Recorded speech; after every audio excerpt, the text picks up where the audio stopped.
All right, guys, welcome to another episode of Facility Management Marketing Podcast. I'm your host, Javier, and I apologize if I started off with guys. I always do. It's not an offense to females or anybody else. It's just I use it as a generic term. Okay, so I was kind of scrolling through my Facebook feed this morning and saw this other post, and I thought this was pretty interesting. And I feel as though we as marketers get a lot of this. We get a lot of backlash from other people because they think they know marketing and they're like, well, I see this or I wouldn't do this. And they just put themselves in the situation where I'm like, well, like I get that you wouldn't do that, but we're not selling to you. We're selling to somebody else that has a specific need and they are looking for something specific. Like your opinion really doesn't matter. And like no one gives a shit about your opinion and what you would do. But what people care about is like what this other person cares about. And so let me read this post really quick, and this is what she said. She's a really smart writer. She's hysterical. Like her LinkedIn profile, her name is Liz Willets, and she has in here, Liz is the number one marketer to follow on LinkedIn, in parentheses. And then her mom said that. I'm like, that's hysterical. Okay, so that's a really good way of getting people's attention, on your profile. Anyway, she said this: I wouldn't tell an engineer how to write code. Why? I'm not an engineer. Show the same respect to marketers, copywriters, and designers. Ask yourself, are they experienced? Do they have a track record of success? If yes, their work is not subjective creativity. It's based on prior experimentation, data, proven frameworks, etc. Ask questions first. Seek to understand why they made certain decisions. Afterwards, you might understand enough to make comments and suggestions. You see what's going on here? So, this is what I experience, and for a while, is people giving me opinions on how marketing should be. And well, marketing should do this, and marketing should do that, and marketing's not doing this, and marketing's not doing that, and your marketing isn't working, and your emails aren't doing this, and your website's not doing that. That is great, but I'm not telling you how to do design. I'm not telling you how to code. I'm not telling you how to sell on the phones. I'm not telling you how to manage inventory. I'm not telling you how to do all those things. I might have an opinion. I have no fucking clue on how to handle that stuff though. So I might ask why certain things are done a certain way and be like, interesting. I never would have thought about that way. And the reason I'm bringing this up is because marketing is the area where people feel as though like, well, it's just words. What does it matter? Well, I don't know. Like people buy words, and people that buy words typically spend money on stuff. And if you're going to be spending money, that drives sales. You're like, well, that's not necessarily true. Really? Because Coca-Cola figured it out. Ford figured it out. All these large brands figured out that words sell. And so for some reason, like just because you read a couple of ads and you read a quick little marketing for dummies book, and like it's not that hard, or like I sell all the time, I can write a couple of badass emails, and then you happen to know exactly how marketing is supposed to do stuff, like it doesn't work that way. So where I'm coming from is that a lot of people have opinions about marketing, and a lot of people have opinions about how it should be done. But Liz brings up a very strong point. You should be coming from a stance of asking questions versus telling people, the marketer, on how things should be done. And I think in the facility space, this is very prevalent because there are not a lot of marketers in this space. There are not. All right. There are those SaaS companies that have marketing people. That's great. I'm talking about everybody else. I'm talking about everyone else that is like literally a marketing machine. Okay. Like a true CMO, true VP of marketing, or a director of marketing. Like those people, there aren't very many seats like that in the facility space, unfortunately. There needs to be more, okay? But I think the reason that there aren't as many is because there's too many people saying, well, I mean, it's marketing is just like sales. I can write an email. It's not that hard. Or, I mean, this is what I talk about whenever I'm doing a sales pitch. We'll just put it on the website. And I'm like, that's not really what it is. You might think that I just sit in a room and just like, I have an idea. I'm just going to write it down, just throw it, slap it on a website, and it's going to sell. It doesn't work like that. So, she brings up very, very valid things. And this is what I talk about is like, when I do marketing, I come from a side of experimentation. Like, oh, I've done this, or like data, like, the data shows that this is, working or this is not working, or even frameworks that we know for a fact will actually work and are successful. I'm like, these frameworks are going to do well. Like this does well, and this does well, and this does well. Cause like I execute a lot of stuff based on frameworks. I'm like, okay, what's the best way that we can create this framework to make this thing launch and make it successful? And then I will create a framework around that idea. And that framework then has certain things, like there's a strategy behind that. Like the best example I can give you right now is that we have a go-to-market strategy right now for us pushing and going after franchises. And so, the framework that we have is that we have this pitch deck. This pitch deck is used to help tell the story about franchise and, selling more wraps. That pitch deck is where we get all the verbiage and copy for our website, where we get all the verbiage and copy for our press release, where we get all the verbiage and copy for our social ads and all this other stuff. Like, you get what I'm saying? And that framework I created, I borrowed it from a framework, and I'm like, oh, this makes sense, and this helps me a lot, and this is great, this is great, this is great. That helps me sustain like this whole thing. And so where I'm coming from on all of this is that marketing is not just like slapping shit on the wall and be like, let's see if this works. Sometimes it is that, but 99% of the times it's not.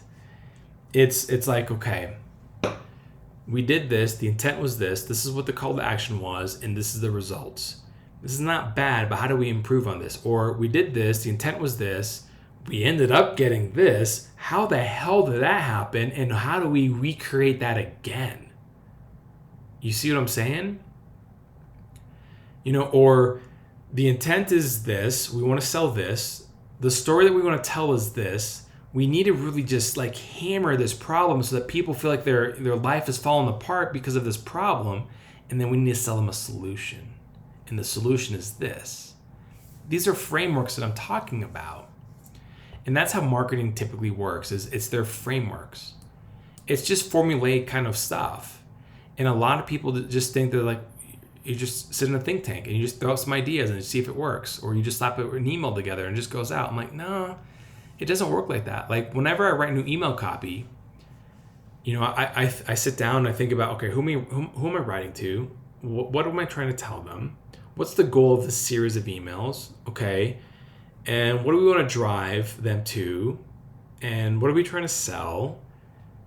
And what do I need to educate them on? And what pain points are there for this if they don't buy this? Like all these things, they're all mapped out a certain way. And then the verbiage, the messaging is all wrapped around that goal. And so what I want people to understand, especially in the facility space, in the property management space, is that marketing isn't just an idea. I was just taking a shower and the fucking thing just came to my head and we're launching it tomorrow. It doesn't work like that, man. Like there's a lot of planning behind this, but so many people come to us and be like, well, it's not that hard. I would beg to differ. Like you're not the one actually doing all the work. And so, the other part is like, I don't go to sales, and guess what I don't do to sales? You guys should be selling like this. No, you know what I do? I listen to sales on their calls, and I'm like, oh, interesting. They're saying this a lot. Oh, that's interesting. This is what I'm hearing. I guess we should probably start putting that into our ad copy. We should probably put it into our email copy. We should be putting that into our sales copy. You see, it's the difference. It's the reverse. And so, you as the person that may not be a marketer, that might sit in the sales seat, and you listen to these podcasts, I commend you for listening to these podcasts, first of all. But, ask yourself these two questions, like what Liz said. Are you experienced in marketing? Like literally, have you been doing marketing for, 15, 20 years? If not, then maybe try to get an understanding of what the strategy is. Okay? And do you have a track record of successful marketing? Because if you don't, maybe you should rethink this whole thing, what your ideas are. So it's just something to think about. It's not so much that I've got a bone to pick with anybody else. It has nothing to do with that. It's just that this is something that I see so common, not just in this space, but everywhere. Everyone has an opinion. Everyone is like, well, I just don't feel like this is what I want to tell. That's great, but I don't give a shit about what you want to tell. I'm trying to relate to Joe over here, who is our ideal customer, because we all agree that this is our ideal customer. These are his problems, and we're trying to solve his problems. And if we don't, agitate his problems, guess what he's not going to do? Buy the solution to the fucking problem. So that's what I want, everyone to kind of get out of this podcast here is that you could have an opinion, but your opinion shouldn't dictate the strategy of what you think should actually be going and taking place. So, does that make sense? And I've made this very clear to our sales team, because they've been kind of like pushing on some stuff and saying like, well, we think, the email should say this or the text message should say this. Like, do you really think that this one text, this one changing this is going to just change everything? Yeah, we totally do. And nothing changes. Or if it does, it's so incremental. But like no one's talking about it. Like, man, this is groundbreaking. No, nothing. And so where I'm getting to is that like marketing is a lot of trial, a lot of error, a lot of iteration, but there's a plan behind how it's done. You can give suggestions, but really what you should be doing is asking questions. Hey, I see that we're sending this. Why are we sending it like this? That makes sense. I get that.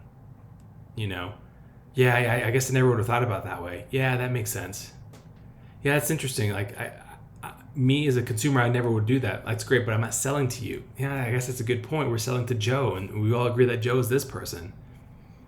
So that's what I'm trying to hammer into this, is that we need to have a higher respect for the marketing department, because at the end of the day, like, at least for me, my goal is to make sales easier. But I can't make sales easier when everyone else is telling me how to do my marketing. You know what I'm saying? Because then I get like 10 different opinions when really we only need one. It's what we all decided on the narrative that we're telling for the company. It's not the opinion of like, well, I think, and so that's something that we need to understand. Like we all face this. Like, I know there's times whenever I write copy and it has some negative tone to the copy. And then some people are like, well, I just don't like the negative tone to this. That's great. But you know what? People walk away from things that make them feel, okay. And they run away from pain. Okay, so people run away from pain. They're like, I don't want this anymore. And if you agitate it enough, they're going to do something about it. But if the pain isn't agitated enough, they're like, well, I'll be okay. I don't really need this. I mean, look at infomercials. Towards the end of the infomercial, you're like, shit, my life is upside down because my cheese is sticking to the frying pan. I need to buy 6 of these pans. I'm sending my credit card right now. And you buy 6 pans. Because your cheese is sticking to the pan. And all you need to do is just use more butter. But apparently if you use more butter, your cholesterol goes through the roof and you're going to get fat. Like, that's what they're selling. But you buy 6 pans. So marketing has a very strategic approach. Frameworks, formulaic, data, like all this stuff. Okay? And if we follow that and we understand that, then you as the other person on the other side, you're like, oh, that makes sense. I never knew that's what you were trying to achieve. Ask the questions first as opposed to tell how the story should be told. Make sense? So you as a marketing leader, if you're listening to this podcast, if you're like a marketing manager or working to be a marketing leader into like the director position or VP position, understand that I get your struggles. I get your battles, like totally get it. Okay? And just fucking die on your hill knowing that like I got your back. Pick elements of this and be like, look, I don't tell you how to code. I don't tell you how to sell. I don't tell you how to do this. Then don't tell me how to market. Okay? Like pick your battles and die on that hill and stand up for yourself, because what's going to happen is that then the message gets convoluted, gets watered down, and it means nothing. And it hurts the business and it puts you in a shitty position. It makes you look like you're incompetent and you don't know what you're doing. Okay? So stand up for what you think is right, man. That's what I'm saying. Like, if your goal is to become a marketing leader, then you need to have a very polarizing opinion on how certain things are done. But the other part is this. Before you start having that polarizing opinion, you need to create like the narrative and story that we're going to be telling that everyone agrees upon. Be like, hey, listen, guys, we agreed on this. This is our story. This is our framework. We're building all of our content around this. So if you have an opinion, guess what? If it's not on this thing, we can move on. Which is, again, why, like, for me, when I first came on to Rapmate, we created our brand script. And the brand script dictates the direction of what we say in our messaging. Plain and simple. Okay?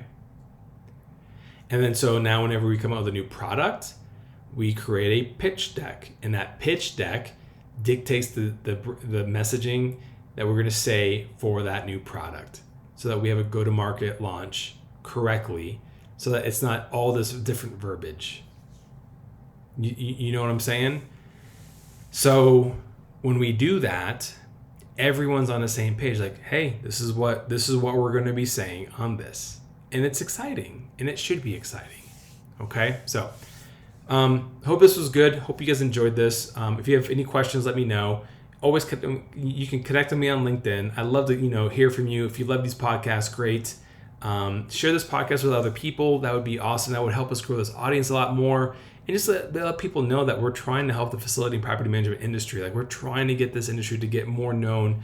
And I want more marketing leaders at the table. I want them to be at the seat with all the other VPs and C-suite execs and stuff like that. Like, marketing deserves a seat at the table. I'm telling you, man. Okay? And then the last thing is rate this podcast. Give us a 5-star on Spotify or on Apple Podcasts. That'd be greatly appreciated. So if you have any questions, let me know. But other than that, I hope you have a wonderful day, and I'll talk to everybody later.